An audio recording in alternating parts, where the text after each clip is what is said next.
Those exit polls. Tell us what you're seeing. I know they've only been in your hands for a few minutes, but give us some details there.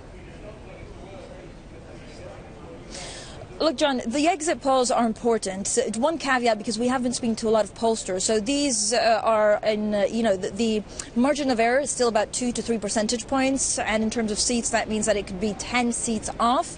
In terms of what we know so far, it seems that the Conservatives have 316 seats. Now, this, again, is an exit poll, so it doesn't mean it's completely right.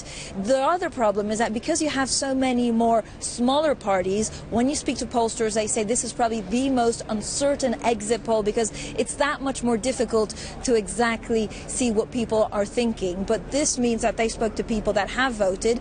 If the Conservatives indeed have 316 seats, it means that with the Lib Dems, who have 10 seats, so significantly far from 2010, they would still be able to form a government. So if we have another coalition government, like what we've had in the last five years. Look, these exit polls, John, maybe it's a little bit less uncertain than we've been talking about for the last couple of weeks, because the predictions had both main parties at 270. If one is at, above 310, this feels like possibly, and there's a lot of caveats, but it feels like possibly the Conservatives could form a coalition. Right. Francine, I'd say by all standards, that's kind of a surprise. Almost everybody over the course of the past few days has been assuming that we would have a hung election.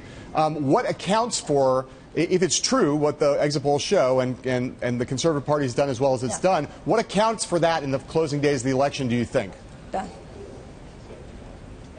Yeah, so you're absolutely right. The polls really had them neck and neck. However, the spread bettors and the betting shops over the last couple of days were saying that actually the Conservatives may do better than expected for two reasons. First of all, a lot of voters were actually undecided until last week. The last poll said 40% of voters thought that they weren't really sure of who they vote for. So when it comes to the ballot box, where you're in that little cubicle, a lot of people said that they may just vote for, the head of the coalition that gave them stability over the last 5 years. It may be also tactical voting.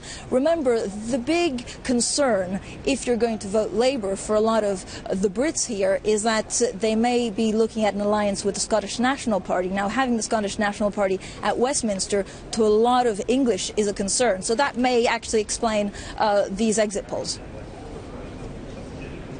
How soon will we know actual results? I know it's nighttime there, but how soon will we get to hear what's actually happened as opposed to just relying on the exit polls?